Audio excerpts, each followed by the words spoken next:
Hello everybody. आज हम इस वीडियो में class 7 science chapter 3 fibre to fabric cover करेंगे। ओके, तो फाइबर्स क्या होते हैं? 6 क्लास में आपने पढ़ा था। फाइबर्स जो होते हैं वो 2 टाइप के होते हैं। कौन से होते हैं? एक होता है नेचुरल और दूसरा होता है मैन मेड। मैन मेड को आर्टिफिशियल भी कह सकते हैं, सिंथेटिक भी कह सकते हैं। ओके, नेचुरल फाइबर्स जो होते हैं वो हमें कुछ प्लांट्स से मिलते हैं और कुछ एनिमल्स से भी मिलते हैं। ठीक है, we can obtain natural fibres from plants and animals. ठीक है, प्लांट से मिलने वाले नेचुरल फाइबर्स क्या क्या हैं? Cotton and jute etcetera. ठीक है, और एनिमल से मिलने वाले फाइबर्स क्या हैं? Wool and silk. ठीक, मैनमेड फाइबर यानी सिंथेटिक या आर्टिफिशियल फाइबर्स क्या है? Nylon, polyester etcetera. ओके, तो ये तुमने क्लास 6 में भी पढ़ा था कि फाइबर्स जो होते हैं नेचुरली भी होते हैं, नेचुरली भी हम ऑब्टेन कर सकते हैं, मैनमेड भी हम यानी आर्टिफिशियली भी हम उसको ऑब्टेन कर सकते हैं। ठीक है, अब इस लेसन में हमें ये पढ़ना है कि फाइबर फाइबर से पहले यान बनाना है, यान से फिर हमें फैब्रिक बनाना है।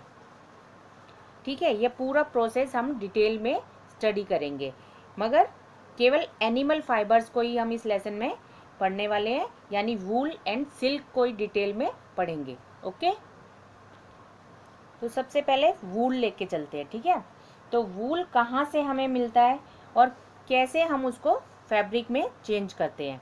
ठीक है, तो वूल इज ऑब्टेन फ्रॉम, कहाँ से मिलता है हमें वूल? कुछ एनिमल से मिलता है, कुछ एनिमल से, सब एनिमल से नहीं मिलता, कुछ एनिमल से मिलता है।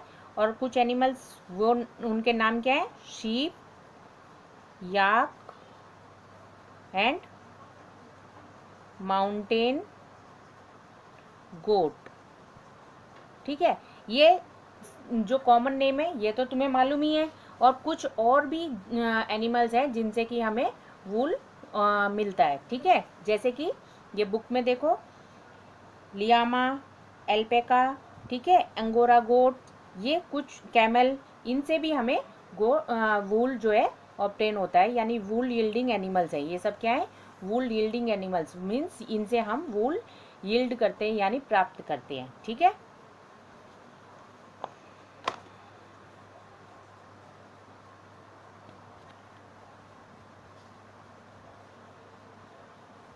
अब देखो वूल किन जानवरों से मिलती है वो तो हमें मालूम चल गया, लेकिन इन्हीं जानवरों से मिलती है, ऐसा क्यों?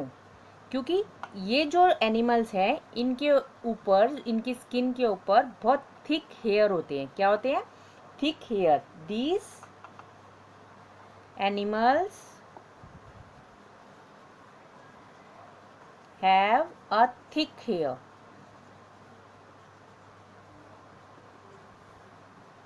On their skin. उनकी स्किन के ऊपर बहुत थिक हेयर्स होते हैं। ठीक है, और हेयर फाइबर से ही हम क्या बनाते हैं?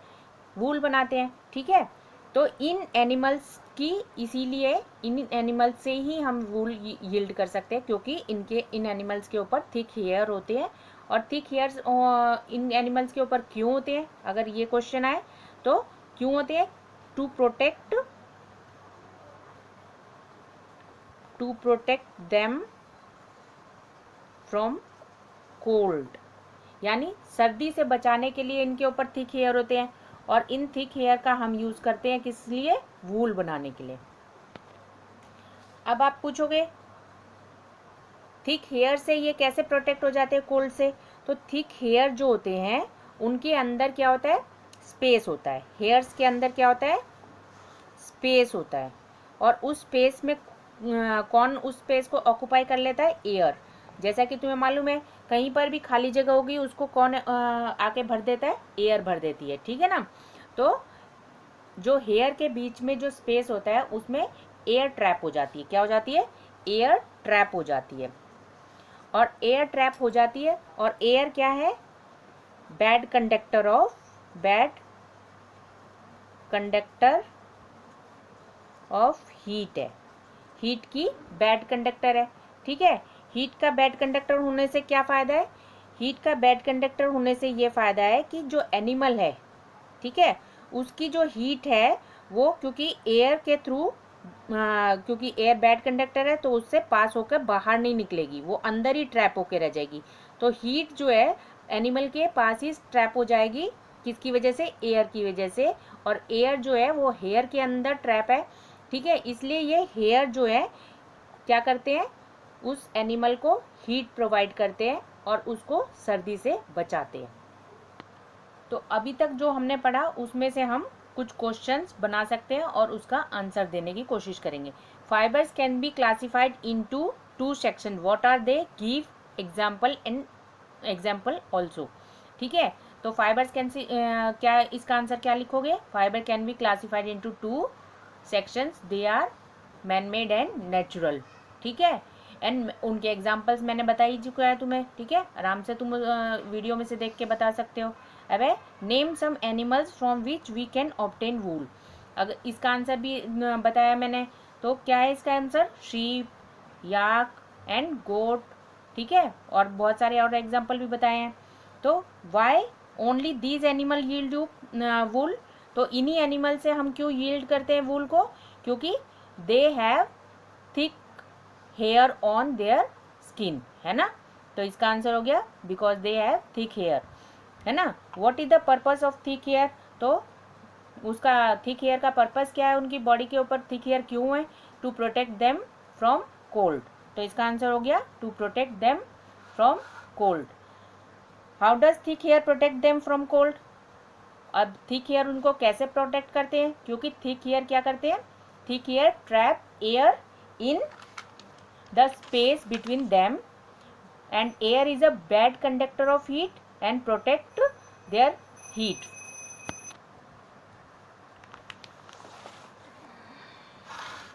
अच्छा, अभी शीप जो होते हैं उनके हेयर से हम वूल बनाते हैं, ये चीज़ तो हमें पता चल गई। अब जो हेयर जो होते हैं शीप के, वो भी 2 प्रकार के होते हैं। एक होता है कोर्स हेयर और एक होता है फाइन हेयर। कोर्स हेयर जो उसके दाढ़ी पर बाल होते हैं, ठीक है, तो वो मोटे होते हैं, ये बाल थोड़े थिक होते हैं, मोटे होते हैं। और फाइन हेयर जो अंडर, यानी अंदर बिल्कुल स्किन के पास में जो बाल होते हैं उनको कहते हैं फाइन अंडर हेयर। ठीक है, तो जो ये फाइन अंडर हेयर है इनसे हम क्या बनाते हैं? वूल बनाते हैं। इनसे बहुत अच्छी वूल बनती है, इसीलिए मेनली वूल इसी से बनाई जाती है। ठीक है, कुछ शीप्स जो होती हैं, कुछ एनिमल्स जो होते हैं, कुछ शीप्स एंड गोट्स जो होती हैं उनके पास केवल फाइन हेयर ही होते हैं, कोर्स हेयर होते ही नहीं है। तो ऐसी शीप्स जो होती हैं उनको ज़्यादा क्या मानेंगे हम?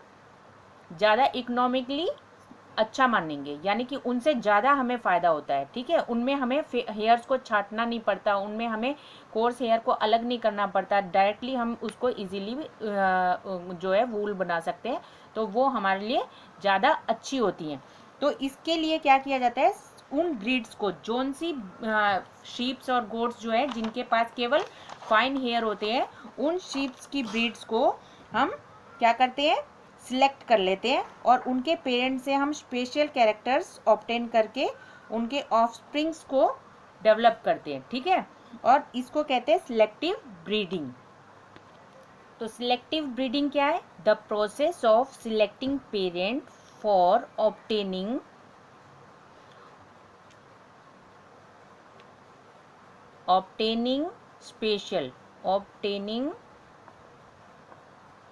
special characters in their offspring such as soft under hair in sheep is termed as selective breeding।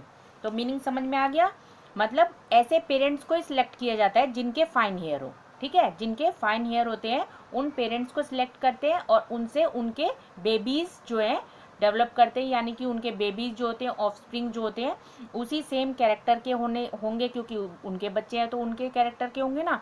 तो फाइन हेयर वाले पेरेंट्स को सिलेक्ट करके उन्हीं के बच्चे जो है पाले जाते हैं, सिलेक्ट करके उन्हीं के बच्चों को पाला जाता है ताकि उनके सॉफ्ट अंडर हेयर हम ऑब्टेन कर सकते हैं, पा सकते हैं।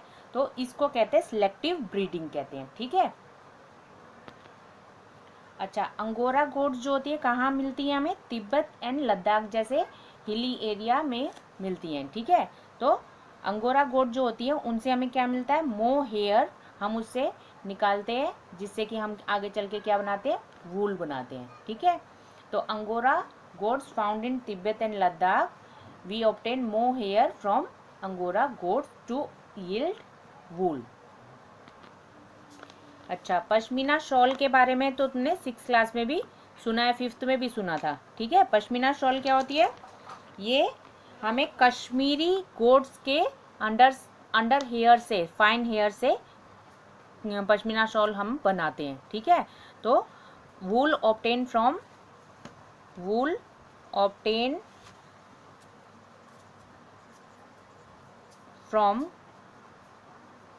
कश्मीरी गोट्स, ठीक है, उससे हम पश्मीना शॉल बनाते हैं। पश्मीना शॉल बहुत फाइन होती हैं और बहुत क्या करती हैं? हीट को, मतलब सर्दी से हमें प्रोटेक्ट करती हैं, ठीक है। तो कुछ क्वेश्चंस के जवाब तुम्हें मिल जाएंगे अब मेरी वीडियो देखने के बाद। वो क्वेश्चन है, what do you mean by selective breeding? तो इसका आंसर मिल जाएगा, what do you know about मो हेयर? हमने बताया था अंगोरा गोट्स के बारे में। Right few lines about pashmina shawl, pashmina shawl के बारे में अब लिख सकते हो। पश्मीना शॉल के कहाँ से मिलती है, कैसी होती हैं, ठीक है।